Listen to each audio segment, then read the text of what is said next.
Welcome back to the He Said, She Said podcast. It's your boy, Coach Cody. This is Nina Marie. And this episode is a little bit, I think this episode to me is a little personal. Okay. I think I identified with this episode through the process of us recording. Mm-hmm. So, this title, I Choosin Me. Yeah. You know, so many times we get choosing. But when are we gonna choose me? And then sometimes we out here looking to be chosen, but the real flex is choosing yourself first. Yeah. So, Man, open up that can of worms. you wanna start off like how has that, I guess for you, when did you have that eureka moment that, you know what, I need to choose my damn self? A few months ago, I think. Mm-hmm. Definitely a few months ago. Yeah. And it took me all the way back to my childhood, to the point where a lot of times, and let me just say this, I think a lot of times as a child, we didn't even start drinking water in here because the throat be getting dry and everything. But this nigga be just sucking his own saliva.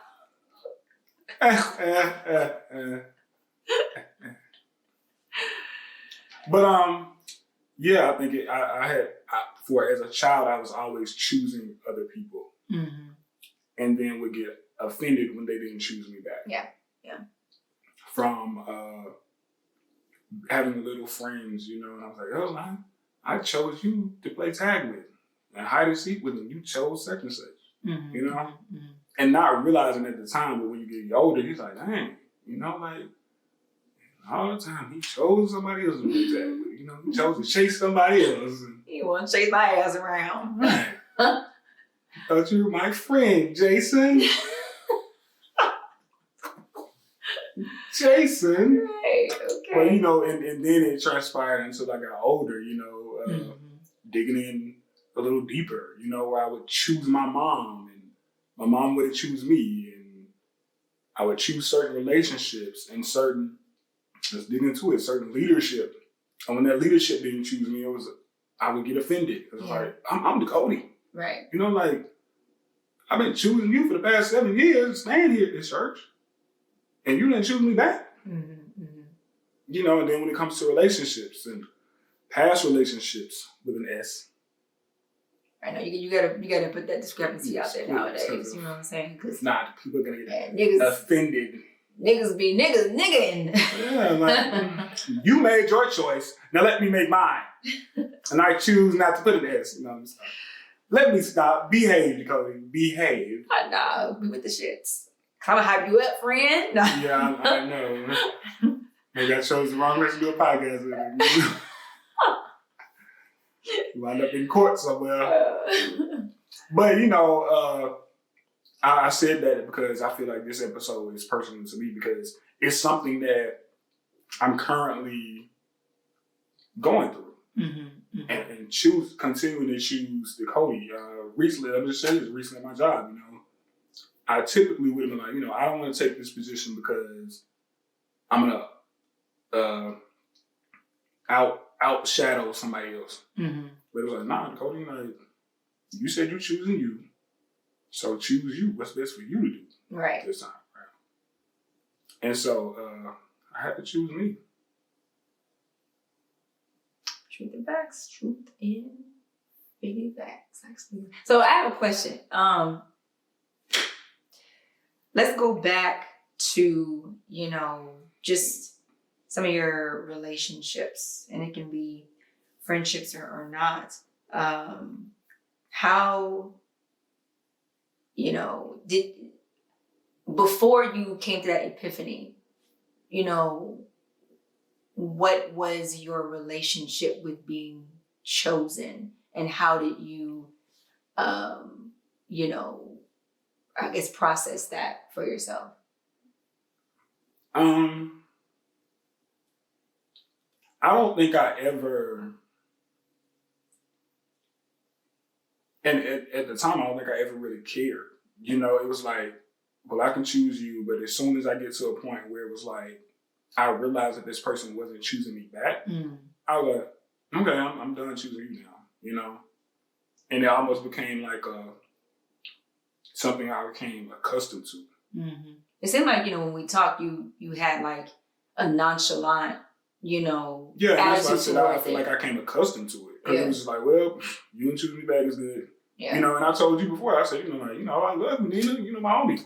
But if you don't choose me back, then, the hell what you doing? Yeah, you said it a few times. And the thing is that I hadn't, sometimes I've felt some type of way, but then a lot of times, because me and him have similar stories in the area of, rejection and being accepted and chosen, I was like, you know what? I feel you. I can't, I respect it because, if the story of your life has always been your relationships have been seasonal, you haven't had,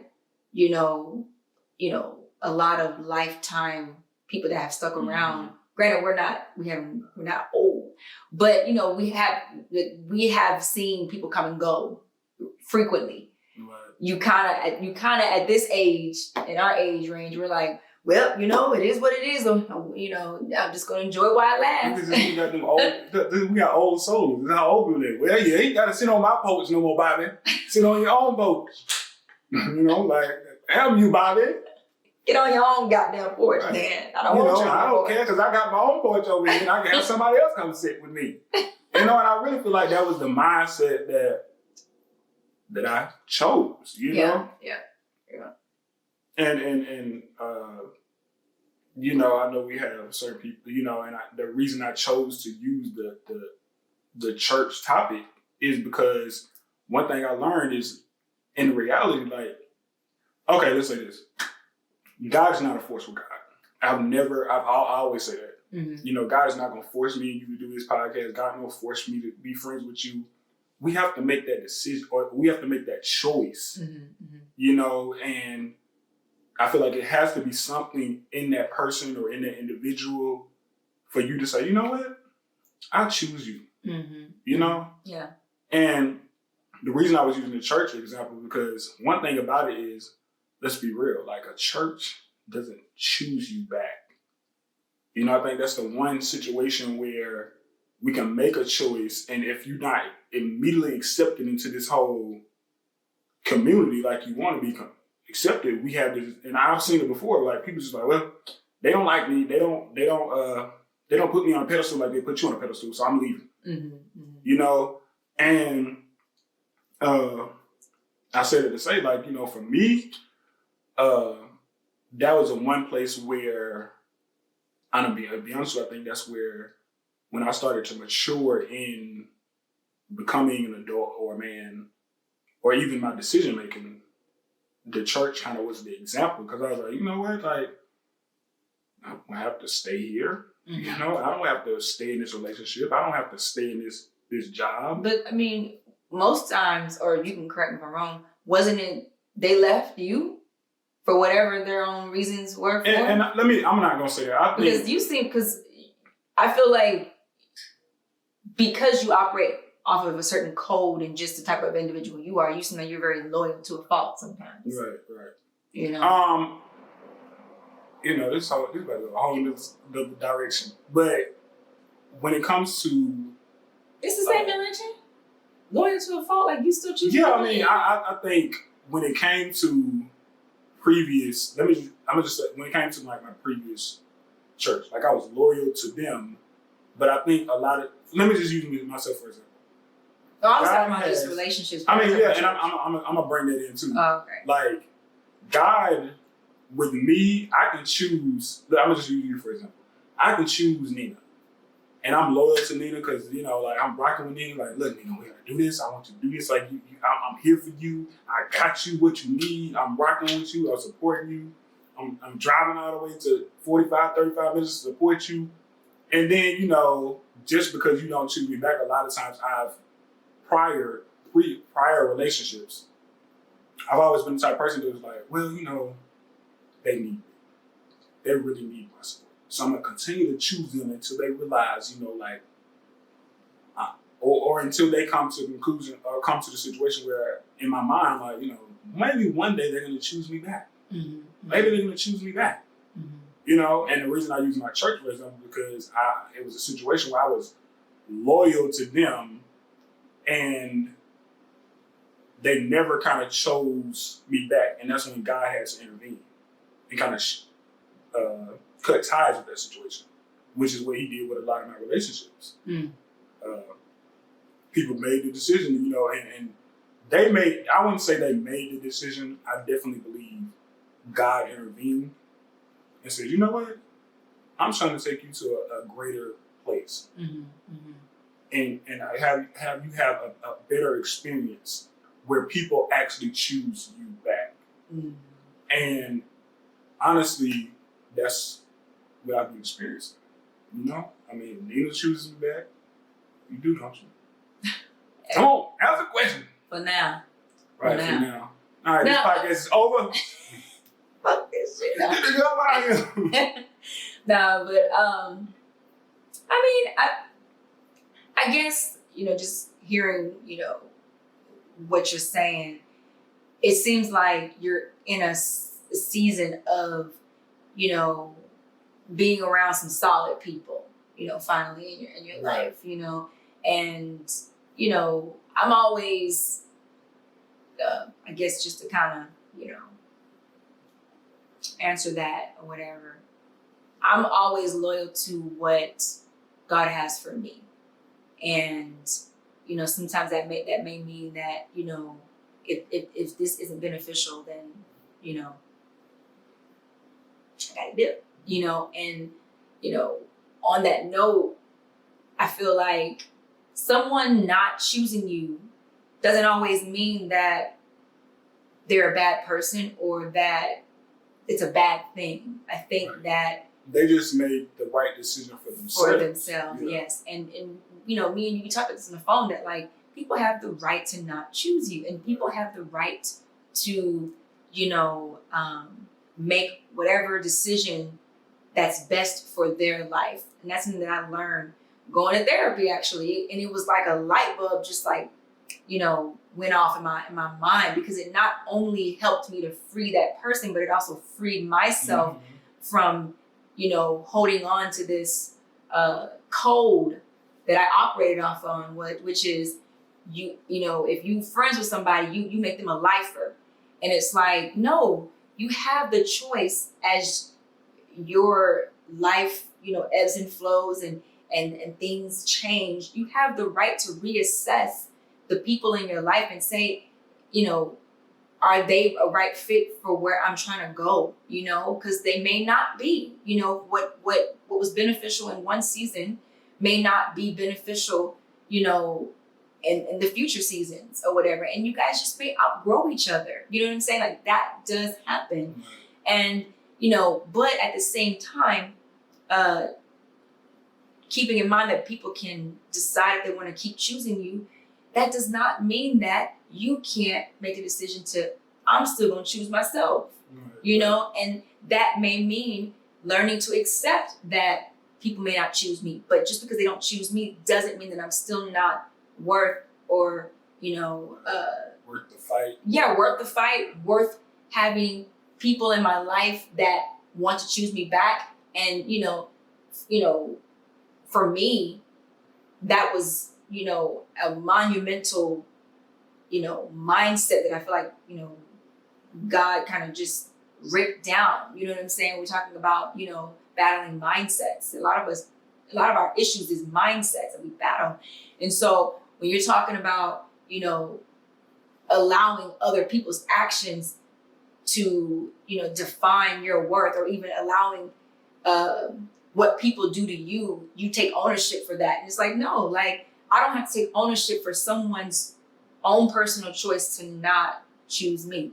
Whatever that person chose for their life may not have nothing to do with me. And guess what? You know, let them go. you move forward, and guess what? You're still worthy.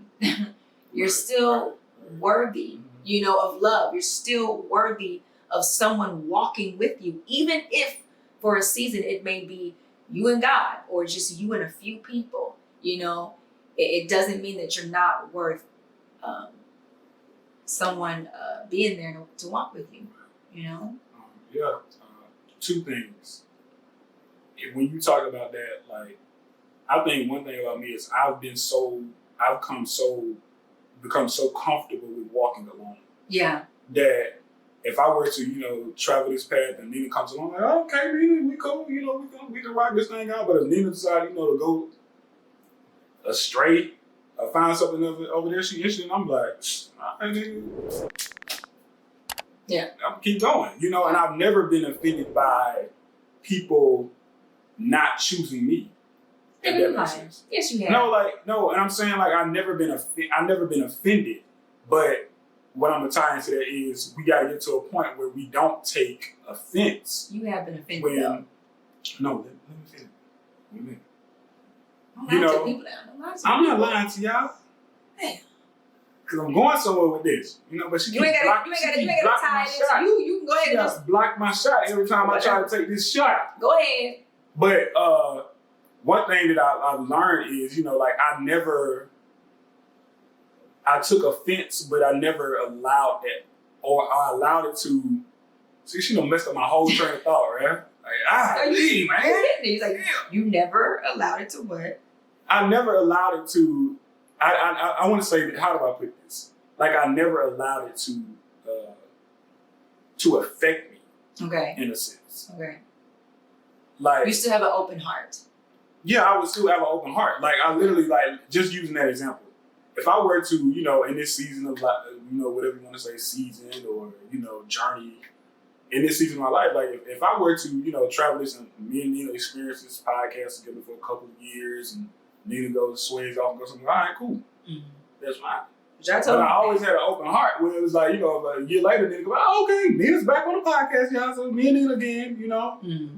And I never would have taken offense of, like, why Nina left.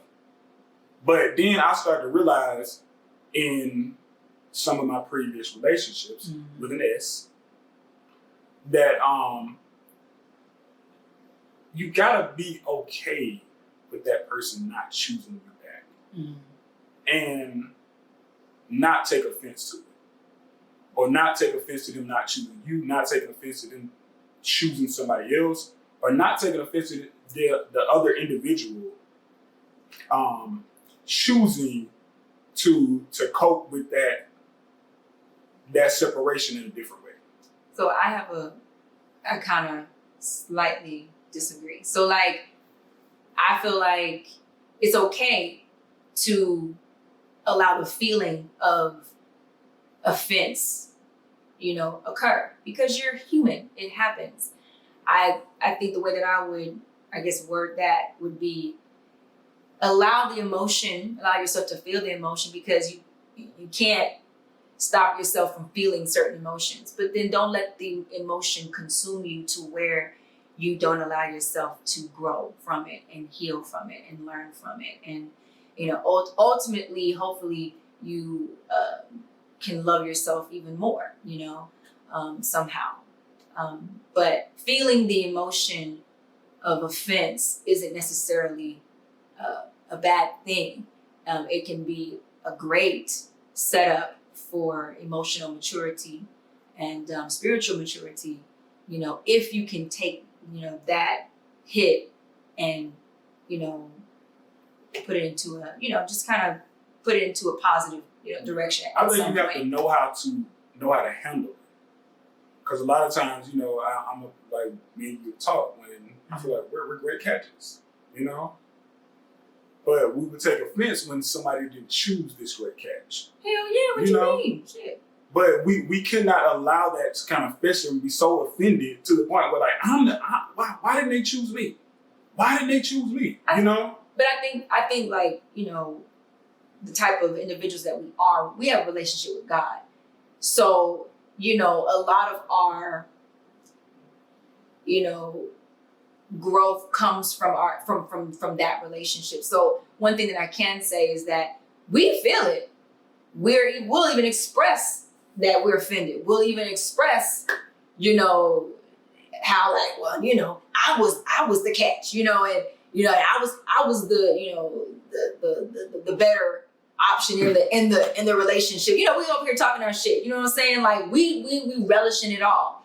But then at some point, one thing I can say about us in our conversations is that, we have come to that revelation that, what, they have the right to not choose me if they don't want to.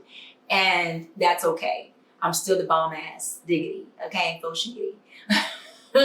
And that does not mean that, I won't be one day with someone that could, that chooses me and decides for themselves. And just, when you said something like, I think you said something earlier about, being chosen and how, it's that person's responsibility to make that decision for themselves. That was a good point that you made. You can't make nobody choose you. Like I don't care what you do, how good you do it. I mean, and I've learned this just in dating, with friendships, just with any relationship in my life. And you know what it's done? It's actually helped me to rely more on God's help to bring those relationships in my life, and also rely on God's love to sustain me when certain relationships don't work out. Because, the lesson that I keep relearning a lot is that people have to make the decision to choose you for themselves. You can't force that shit, and you really shouldn't. If anything, you should show up as yourself, show up as your most beautiful, authentic self. And whether that's good or bad, you know what I'm saying? Show up as you. And let me tell you something. My life has been an example of when folks want to fuck with you, they gonna fuck with you.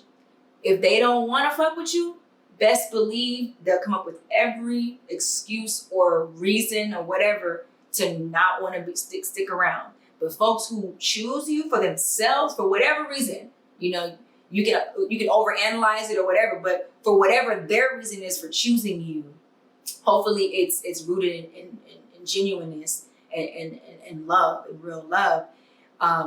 They're gonna make every reason as to why not choose you. They're gonna celebrate, the individual that you are. They're gonna embrace, y'all's differences, and y'all's your differences aren't gonna be something that deters them to run away from the relationship. But if anything, they have this desire to fight for you all the more because they choose you for themselves.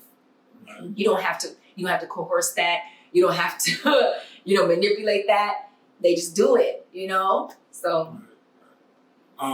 That made me think about, I heard this, somebody was talking about, we have to learn how to make covenants with friendships and relationships instead of making these contracts. Because when you sign a contract with somebody, it's this is what you're gonna do, or it's pretty much you come into agreement like this is what these people are gonna do, and if somebody breaks the contract or does something outside of what they originally signed on to do, it's over. Yeah. But when you come into a covenant, it means there's gonna be sacrifices that's gonna have to be. Say that. You know what I mean? Like there's like I'm gonna use me and you for example because I think this is the only relationship that's kind of lasted long enough for me to say it was a covenant relationship.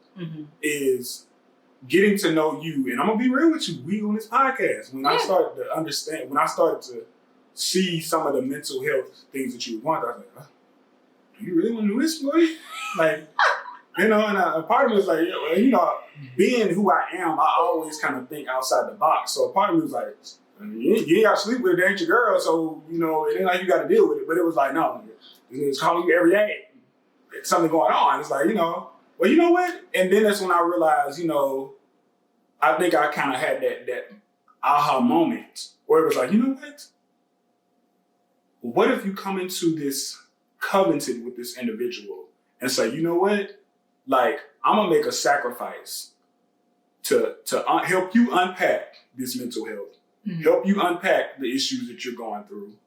and we just gonna rock this thing out together. You know what I'm saying? But see, that's the thing, like, but again, that has to be a choice. right? That you have to and that's exactly like one of the things that I prayed, you know, about probably a year or two ago, was that, you know, God just help me with bringing friends into my life that are not afraid of the fact that I do struggle with, you know, mental health, my mental health, because that's something that I can't change that, you know, and I need people who are willing to come on board and walk with me. I don't want to have to pressure anyone to do that, and so that's a lot of times that's how I approach, you know, my relationships now. Is that, hey, you know, if you're gonna, you know, do some sort of life with me, and I have a conversation with, you know, most of my friends that, you know, doing life with me. If you're gonna do this, just know this. I'm like, nigga, shut up. We gonna rock with you. Yeah, but I have to, you know, be sure and just make sure that I communicate that, because I feel like in my past relationships, you know, I think I just kind of went with the flow and wasn't as intentional as I probably could have been. But I'm not gonna not give myself any, you know, I'm not gonna say I didn't, but I just know that I'm just a little bit more intentional now, you know? And so, yeah, like I was like, look, anybody who does life with me, you gotta be okay with the fact that I'm gonna have my episodes. And if you're not comfortable with that, let me know right now, or let me know, because then I can, you know, do what I need to do. Right. And it, you know, to really like, I guess, go in more detail with that, I keep thinking about the whole covenant thing. Mm-hmm. Like, it's okay, you know, that you express, you know, be intentional about, you know, what you expect or what people can expect from you. But to me, I think that kind of pushes into the contract situation. Like, this is what I'm dealing with. Now I'm gonna let you know now. Like, if you don't want to do this, you know what I'm saying? Like, go ahead and sign your name on that line or whatever, or be out the door. Well, I mean, but when it comes to a covenant, and that's why I used me and you, for example, like, I'm sure it's gonna be some things that, you know, if we continue to be friends, it's gonna be some stuff where you probably gonna be like, all right, look, I don't know if I can do this. But we never made that contract. You know what I'm saying? Like, I'm gonna just use a marriage, for example. But okay, I'm sorry. Let me just. So when I say, you know, if you want to be in this, you know, relationship with me, you have to it's not binding. If anything, it's just me communicating that, hey, I'm okay if you wanna sign up for this, but I'm just telling you that this is what you're signing up for. And then I also know that just because people tell me that they are ready or willing to sign up for it, it doesn't mean that they won't change their mind later. And I have to also give them that grace to and option to do that. So, right. Yeah. But you said marriage. Yeah, talking about a marriage, you know, there's gonna be some things where you might be in a marriage and 4 or 5 years later, this happens. You know, are you gonna immediately, all right, this marriage is over? Because I can't deal with the fact that you just lost both your legs.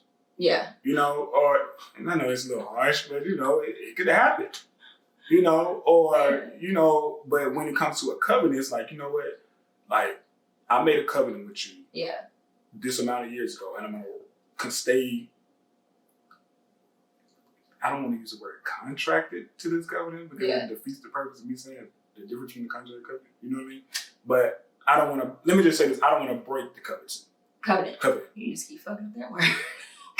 Covenant. But I say that to say, like, you know, that's why again I use the other example. Like, you know, I'm sure it's gonna be some situations where we butt heads. Yeah. If we haven't already. Yeah. You know, but maybe I